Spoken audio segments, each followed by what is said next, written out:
how do you know if you're strong enough to deadlift 500 pounds? Or maybe, how do you know if you're strong enough to do any weight for that matter? It could be 300 pounds, 200 pounds. It could be any particular lift. I'm going to be referencing the power lifts, which is squat, bench, and deadlift.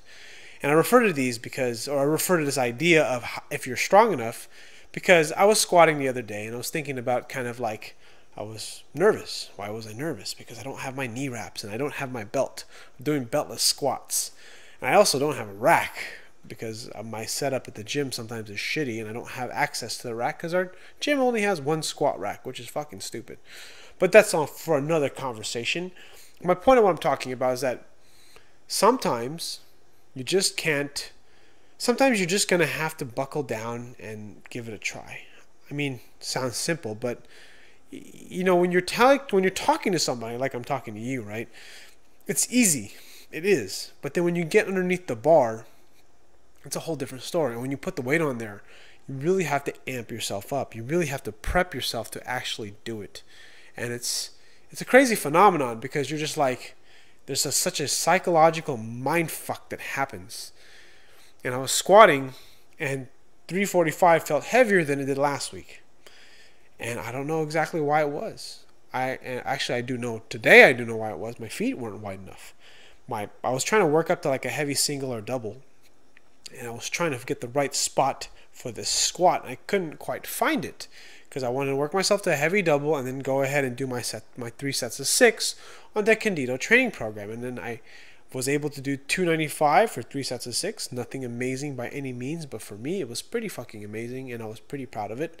And I wasn't really happy exactly with the form, but I felt good that I freaking did all 6. Because as I did each set, I got more and more tired, and definitely the nerves begin to kind of come up. And this feeling of possibly failing is just one of those crazy, those crazy feelings where like you get under the bar, or you're going to pull the bar off the ground for a deadlift, or you're going to squat a bar, or you're going to bench. You have this sense of you're going to fuck it up, or you're not going to make your reps. You got all this negative shit talk that goes through your head, and of course it's just doing it. It's easy to say, but part of what I'm talking about is really just kind of like, how do you conquer those nerves and how do you get yourself amped up to do well? And I think the best thing that you can do if you want to lift more and get better is just do more repetitions.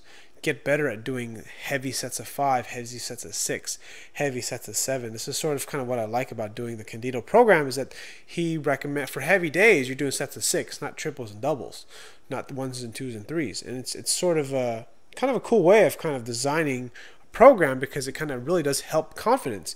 Because if you can do a set of 6 with say 300 pounds, 315, just for a squat, for 3 sets of 6, that means that you are proving to yourself that you can repeatedly do a certain weight. It's kind of cool. And kind of the way I learned it for myself when it comes to deadlifting is I actually learned it from doing singles and doubles. Single reps, double reps, 3 reps. And, you know, this is sort of kind of an interesting way of approaching it. And I like it because I really feel like high reps do build strength a lot better and they build a lot faster. Though I think singles and doubles and triples allow for you to get better at powerlifting, I think it's important to have both, because there's strength endurance component, and then there's the pure nervous system strength psychological component. Because I really think that a lot of the time it's nervous system getting really amped up for the 1 rep max or 2 rep max or 3 rep max, but then there's also that psychological component about how heavy the weight is. I think it's crazy.